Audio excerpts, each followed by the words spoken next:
Okay, so after a busy last week and we had the Royal Rumble and TakeOver Phoenix, we had Halftime Heat and the across multi-platform to watch the whole thing Worlds Collide tournament. So first, Halftime Heat. The crowd at the PC was hot enough for this match. Velveteen Dream coming down, kind of football-esque. Even getting down in the stance, I thought that was great. So the fact that you had Black, Ricochet, and Dream on one side taking on Gargano, Ciampa, Cole. Baby. They gave them pretty much 20 minutes, and it felt like they got through about a half an hour of wrestling. They went through sequences so fast. You look at them, and they're dripping with sweat. Some wrestling matches are marathons. This was a sprint. But everyone got to look fantastic. The triple meet in the middle with Cole, Ciampa, and Gargano, loved it. They did just the right amount of spots here and there. Gargano didn't want to tag in Ciampa, but Ciampa had no problem tagging in Gargano.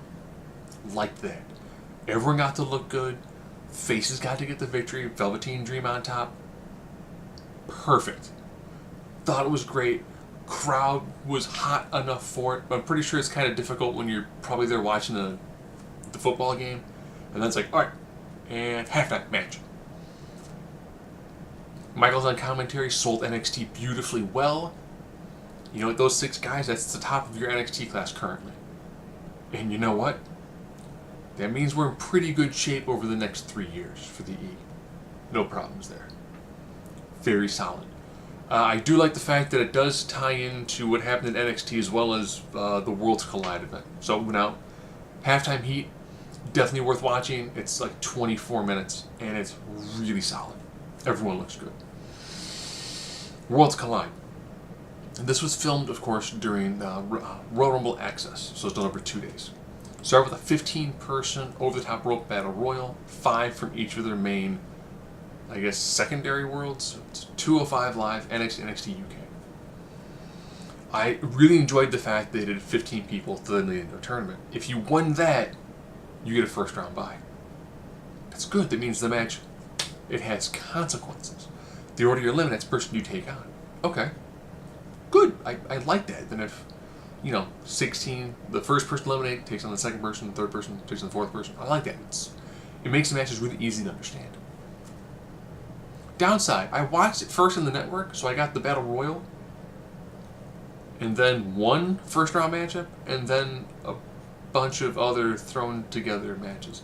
I didn't get the full tournament over that 2 hours. They jumped around a lot, which I was not a fan of. So you had to go to the YouTube to catch the 2 hours. It's about pretty much a 4-hour tournament. So you have 2 hours on the network, 2 hours on YouTube. But the problem is, the first match is the Battle Royal is on the WWE Network, and that match isn't part of the YouTube.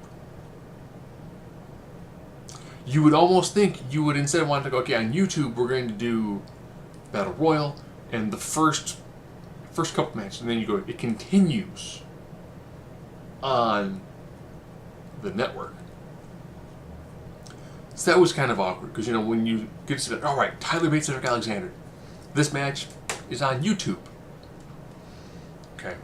Adam Cole, Keith Lee, YouTube. Okay.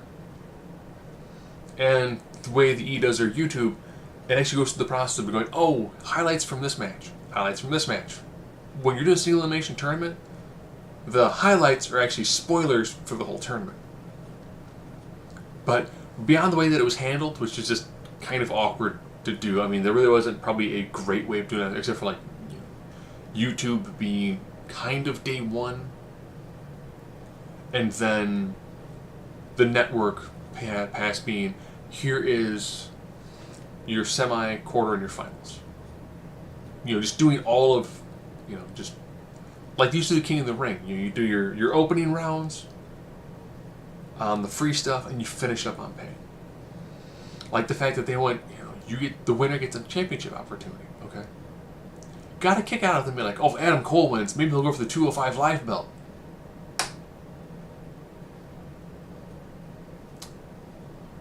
That's really interesting. Then I started picturing Tyler Bate, Buddy Murphy, probably a sick match.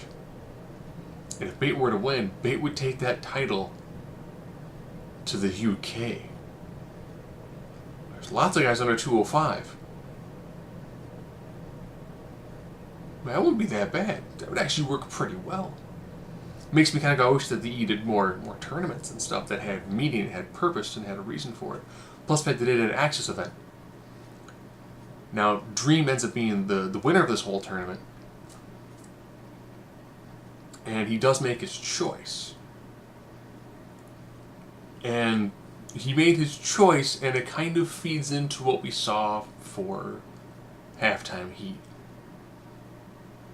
So all I'm going to put is that right there. All in all, I think that doing that worked really well. They did a nice 4-hour tournament that didn't feel like it dragged anywhere. And then coupling that with a 24-minute absolute barn burner of a match, you know what? Pretty fantastic week for non-main universe WWE.